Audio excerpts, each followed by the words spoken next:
कैसे हैं सभी दगड़िए? बढ़िया होंगे। अत्र कुशलम चित्तत्रास्तु। मैं सबके बहुत अच्छा होने की उम्मीद के साथ हर रोज अपनी सुबह करता हूँ, शाम भी, कि सब अच्छे होंगे, होना चाहिए, रहना चाहिए। मित्रों, आज आप देख रहे होंगे, वैसे तो बहुत बड़ी घटना नहीं थी, सामान्य था, नहीं लग रहा था कि ये इतना बड़ा मुद्दा बनेगा। जो अभी हाल में ही एक गठबंधन बना है, राजनीतिक गठबंधन इंडिया के नाम से, जब से नाम सामने आया है तो निश्चित रूप से बड़ी बेचैनियां भी सामने आई हैं।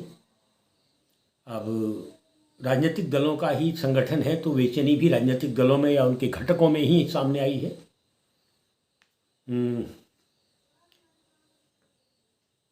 इधर इंडिया जो गठबंधन है उसने एक घोषणा की उसने बहिष्कार की बात की।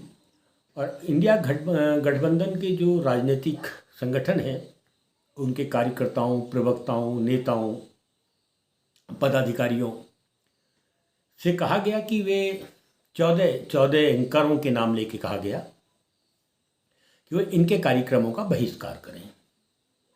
बहुत बड़ी घटना नहीं थी और सच कहा जाए तो वो अपने कार्यकर्ताओं को अनुशासित देखना चाहते होंगे या अनुशासन में रखना चाहते होंगे। और वो चाहते होंगे कि भाई जब कार्यक्रमों में लोग जाते हैं, डिबेट में जाते हैं, तो बातें कुछ आगे बढ़ जाती हैं, कुछ पीछे रह जाती हैं, कुछ बीच में सिमट जाती हैं। ये ना हो, ऐसा कुछ उनका विचार रहा होगा। लेकिन इस आदेश कहूँ या इस प्रतिबंध कहूँ या इस जो इन्होंने कहा, लकीर खींची अपने लोगों के लिए, उसके बाद भारतीय जनता पार्टी के प्रवक्ताओं की ओर से और क्या कहते हैं, सरकार के मंत्रियों की ओर से इस प्रतिबंध को, इस लकीर को लोकतंत्र के खिलाफ बताया जा रहा है। कहा जा रहा है कि ये लोग लोकतंत्र की हत्या कर रहे हैं, ये लोकतंत्र के विरोध में है, धुर लोकतंत्र विरोधी कार्रवाई। अरे उनका अपना संगठन है, अपने संगठन के लोग हैं, उनका अपना एक राजनीतिक लकीर होती है, उस लकीर के तहत उन्होंने क्या दिया होगा। लेकिन जब सत्ता पक्ष और मंत्रियों के रूप में, नेताओं के रूप में इस बहिष्कार के खिलाफ बयानबाजी आने लगी तो मुझे लगा कि इस पर थोड़ा सा बोला ही जाना चाहिए अपने लोगों के बीच में, जो हमारे 60, 65, 70, 100, 200 लोग हैं, उनके बीच में तो इस बात को रखा ही जाना चाहिए। मैं सबसे पहले वो नाम बताऊं जो यहाँ आश्चर्य, मतलब यहाँ जो असल मुद्दा है वो चैनलों का नाम नहीं है। चैनलों के, जो सही बात है, बहुत बड़े बड़े सरमाएदारों के ही चैनल हैं। कॉरपोरेटिव क्षेत्र का चैनल तो शायद एक NDTV जैसा कुछ कहते थे, वो तो अब है नहीं। तो जो भी चैनल हैं बहुत बड़े बड़े पूंजी वालों के चैनल हैं और ऐसे लोगों के चैनल हैं जो सीधे सरकार की गैलरी में उनके फ्रेम के अंदर कसे हुए दिखाई देते हैं। तो जो नाम है, और गठबंधन, इंडिया गठबंधन ने भी नाम लेकर कहा है कि आप इनके कार्यक्रमों का बहिष्कार करेंगे। और कौन करेगा बहिष्कार? इंडिया गठबंधन के ही लोग। तो नाम है आदित्य त्यागी, अमन चोपड़ा, अमीश देवगन, आनंद नरसिम्हन, अर्णब गोस्वामी, अशोक श्रीवास्तव, चित्रा त्रिपाठी, गौरव सावंत, नाविका कुमार, प्राची पराशर, रूबिका लियाकत, शिव अरूर, सुधीर चौधरी, सुशांत सिन्हा। ये नाम है। मैंने ये नाम गूगल से सर्च किया, आप सब कर सकते हैं। अगर गूगल बाबा ने कहीं गलती से 1-2 नाम डाल दिए होंगे तो मैं भी गूगल की तरह माफ़ी मांगूंगा। जहाँ तक मेरी जानकारी है वही नाम है जिनके बहिष्कार की बात इंडिया गठबंधन की ओर से कही गई। अगर हम इधर 10-12 सालों की ओर पलट कर देखें, खासकर 9-10 सालों की ओर पलट कर देखें, तो ये जो नाम हैं ये अपने चैनलों के माध्यम से, अपनी डिबेट के माध्यम से देश के आगे परोस क्या रहे थे, बहुत बड़ा सवाल है। और कोई राजनीतिक संगठन खासकर चैनलों का बहिष्कार ऐसे ही बैठे बैठे तो नहीं करता है। बहिष्कार पहले भी हुए हैं, भारतीय जनता पार्टी की ओर से भी हुए हैं और अलग अलग तरीकों के बहिष्कार हुए हैं, लेकिन कोई भी राजनीतिक दल ऐसे ही बहिष्कार नहीं करता है। इनके द्वारा जो सामग्री परोसी जा रही थी उसको केंद्र में रखकर, उसको चर्चा में रखकर बहिष्कार की बात सामने आई है। और वो सामग्री क्या थी, इस पर अगर डिबेट करने लगे तो बहुत लंबा समय खिंच जाएगा। फिलहाल इंडिया गठबंधन कहता है कि हम उस पत्रकारिता का बहिष्कार कर रहे हैं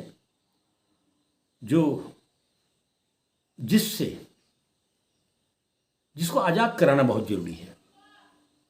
मतलब इंडिया गठबंधन का मानना है कि हम पत्रकारिता की आज़ादी की लड़ाई लड़ रहे हैं।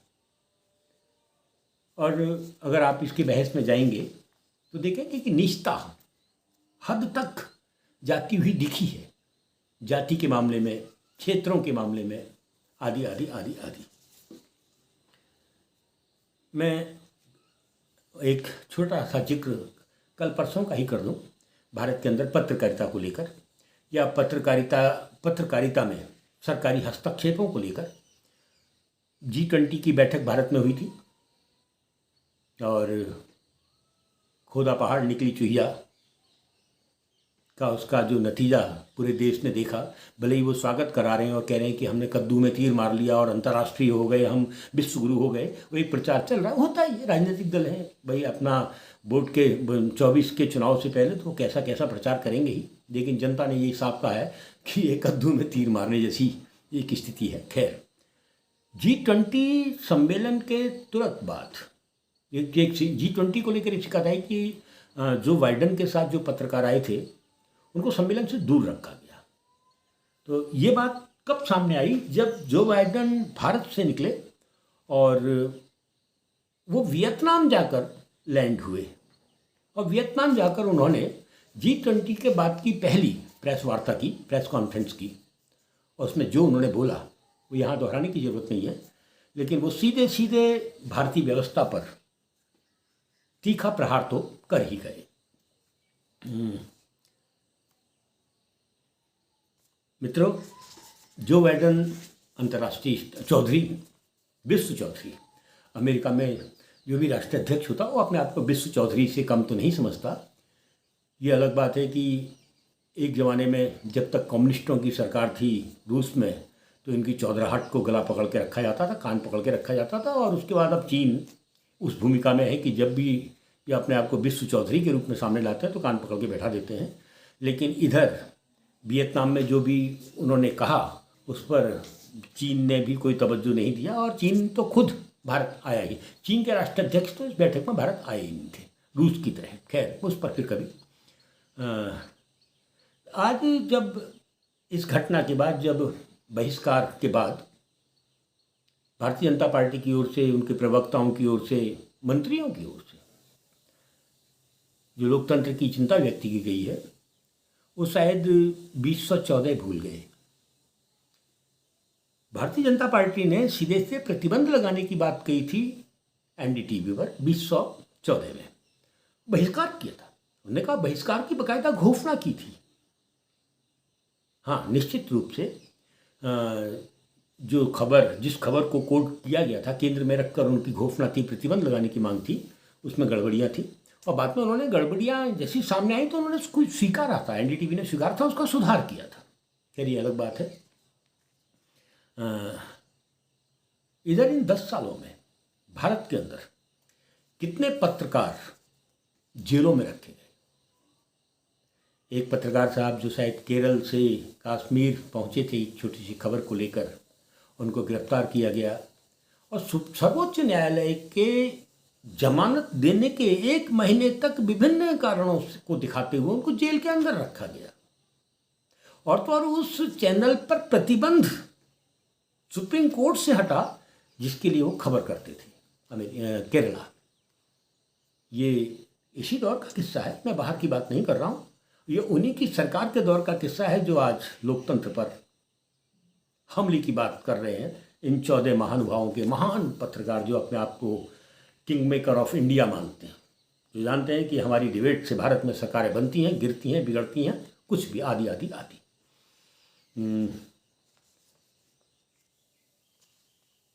जरा पीछे चलते हैं, थोड़ा सा पीछे। याद है पूरे दुनिया में एक आंदोलन पूरी दुनिया के मीडिया में चर्चा में था, वो था किसान आंदोलन। सबसे पहले तो मैं आपको बताऊं कि ये 14 जो एंकर हैं, इनके चैनलों में अगर आप किसान आंदोलन की खबर को देखेंगे, धरनों को, प्रदर्शनों को देखेंगे, तो आपको आश्चर्य होगा कि किसानों को आतंकवादी, देशद्रोही और सरकार विरोधी राजनीतिक दलों की कठपुतलियाँ आदि आदि आदि कहने वाले, बताने वाले और साबित करने वाले जो एंकर्स थे, वो ये सब साबित हो जाएंगे। बहुत ज़्यादा मेहनत नहीं करना, आप उन दिनों को टटोल लीजिए, अगर इन्होंने डिलीट नहीं किया है तो मिल जाएगा। किसान आंदोलन का वो शाम हम सबको याद है, जब लग रहा था कि आज थोड़ी देर में आंदोलन खत्म हो जाएगा और उत्सव मन रहा था इन सारे चैनलों में। बस कुछ घंटे, कुछ मिनट, फिर अचानक एक क्रांतिकारी के अंदर से, राकेश टिकैत के अंदर जो घुमड़ा, जो दुख घुमड़ा, जो टूटन घुमड़ी, उससे छलके 2 बूंद आंसू सामने आए थे। और उन 2 बूंद आंसुओं, सिर्फ 2 बूंद आंसुओं का जो सैलाब था, उसमें सरकार खुद डूब गई थी, बह गई थी। ये एंकर बेचारे तो कई दिन तक तो सदमे में रहे। आप देखेंगे उसके 2 आंसू बहने के बाद इन्होंने क्या बोला, और उसके 1 हफ्ते तक तो ये सदमे में थे। देख लीजिए, दूर मत जाइए, खोलिए इनके चैनलों को, सब मिल जाएगा। 2 बूंद आंसुओं ने जब दुनिया, अपने आप को दुनिया का सबसे ताकतवर नेता मानने वाले भारत के प्रधानमंत्री को घुटनों के बल बैठाया और कानून वापस लेने पड़े, और कानून वापस लेने की खबरों को इन 14 चैनलों ने किस रूप में दिखाया। और वहाँ जहाँ लोकतंत्र जीत रहा था, लोकतंत्र, किसान आंदोलन की जीत भारत में लोकतंत्र की जीत ही नहीं थी, दुनिया के अंदर लोकतंत्र की जीत थी। पूंजीवाद के खिलाफ लोकतंत्र की जीत थी। किस तरीके से इन्होंने दिखाया। और जो आज लोकतंत्र पर हमले के लिए चिंतित हो रहे हैं, उन्होंने इस आंदोलन की, इस लोकतंत्र की जीत, किसान आंदोलन की जीत को किस तरीके से लिया था, हम सबको मालूम है, जाने की जरूरत नहीं है। थोड़ा उत्तराखंड में आते हैं, दूर नहीं जाते, उत्तराखंड में आते हैं। त्रिवेंद्र रावत की सरकार थी देहरादून में। हाँ, वही त्रिवेंद्र रावत जो पूंजीपतियों के लिए हमारी ज़मीनों को खुला छोड़ गए, जो चाहे जितना चाहे गांव वालों से ज़मीनें खरीदे। उसी त्रिवेंद्र रावत की मैं बात कर रहा हूँ। देहरादून की गद्दी पर त्रिवेंद्र रावत बैठा हुआ था। उस दौर में परबतजन के शिव प्रसाद सेमवाल,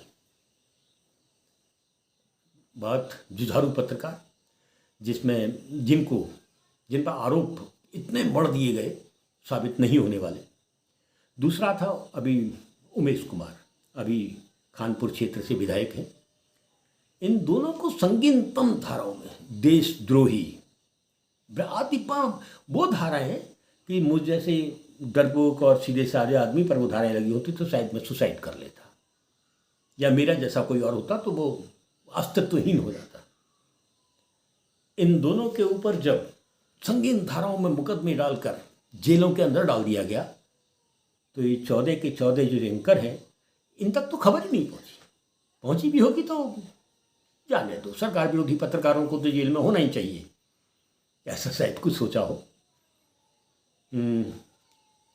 राष्ट्रीय स्तर पर थोड़ी सी चिंता हुई थी, बहुत छोटे स्तर पर सोशल मीडिया पर चिंता हुई थी, लेकिन मेरे को जब मालूम है, आप सबको मालूम होगा कि इन 8-9-10 सालों में पत्रकारिता के बचाव को लेकर, लोकतंत्र के बचाव को लेकर पत्रकारिता के माध्यम से अगर कुछ धरने हुए हैं, प्रदर्शन हुए हैं, प्रेस क्लबों के माध्यम से अगर कुछ हुए हैं, तो उनमें इनकी भूमिका अगर आप देखेंगे तो गधे के सिर से सींग गायब होने वाली कहावत की तरह होगी।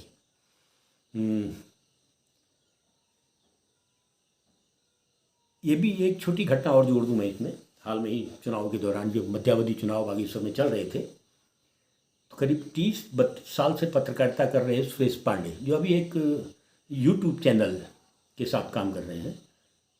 इनको डराने धमकाने की कोई कोर कसर नहीं छोड़ी गई।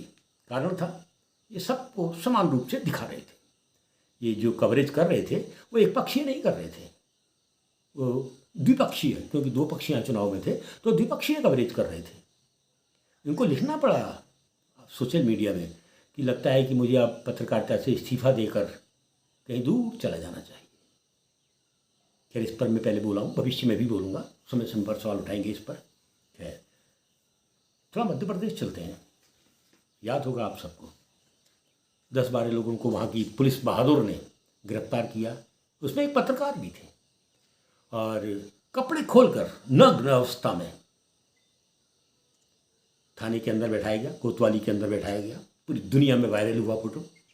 इनमें से एक भी चैनल जितने के एंकर हैं ने उसको खबर माना ही नहीं, जबकि एक पत्रकार को भी नंगा करके बैठाया गया था। यहाँ तक नंगा करना तो एक राजनीतिक दल विशेष का धर्म जैसा बन गया है। मणिपुर को ले लीजिए, बहनों को पूर्ण नग्न कर जो उनके संग बर्बरता, पैसाचिकता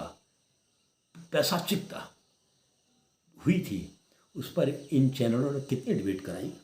दूर मत जाइए, जाके देख लीजिए। और शायद जो आज इन चैनलों पर बहिष्कार के बाद लोकतंत्र की दुहाई दे रहे हैं, उनके बयान उस पैसाचिकता पर क्या थे, या ढूंढ लीजिए, नहीं मिलेंगे।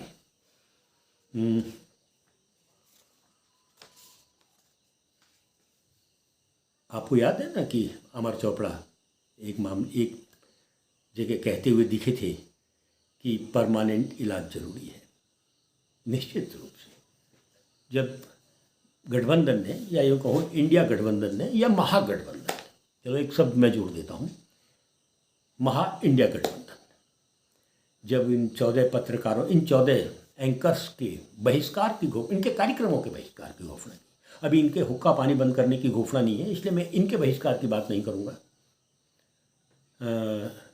जब इनके कार्यक्रमों में बहिष्कार, अपने लोगों से कहा कि इनका बहिष्कार करेंगे, तो नहीं लग रहा था कि भाजपा के लोग, इनके प्रवक्ता खुल के सामने आ जाएंगे। इनका एक प्रवक्ता है जो कहीं पेट्रोलियम से भी उनको पैसे मिलते हैं, डॉक्टर फॉक्टर बताते हैं उसको।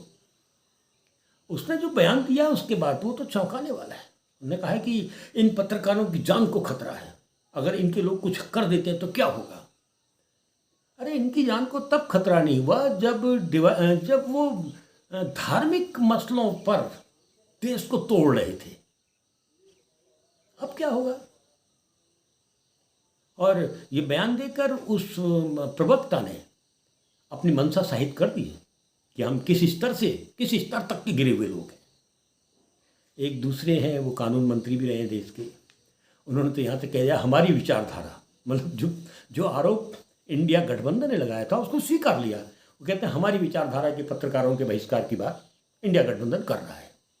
यानी आपने तो वो बात कह दी, वो आपकी विचारधारा के, और आपकी विचारधारा को जिंदा रखने के लिए किस हद तक जा रहे थे। अगर वो आपकी ही विचारधारा के हैं तो इन 7-8-9 साल में इन्होंने क्या परोसा है देश के अंदर, उसको देखकर अपनी विचारधारा तो तय कर लो कि आपकी विचारधारा क्या है। अगर आप इसी विचारधारा के जो वो परोस रहे हैं तो चिंता की बात है।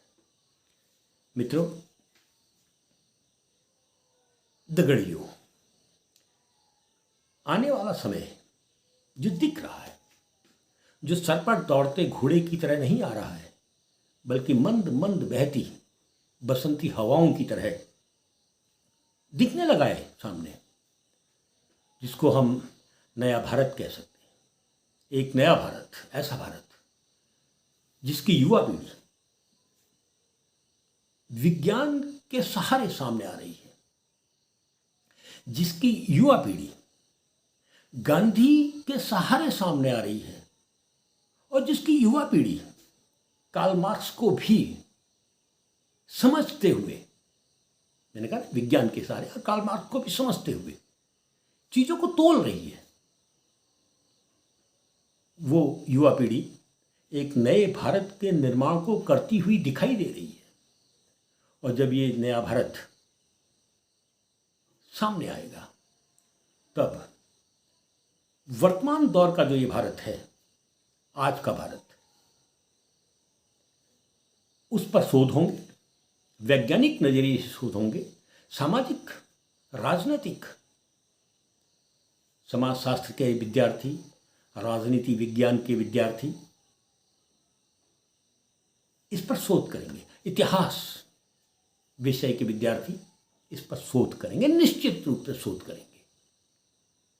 और गहन शोध के बाद जो चीज़ें सामने आएंगी, वो कैसा चेहरा आज की सरकारों का सामने लाएंगी, वो कैसा चेहरा आज की पत्रकारिता का सामने लाएंगी, वो चौंकाने वाले रिजल्ट होंगे, परिणाम चौंकाने वाले होंगे।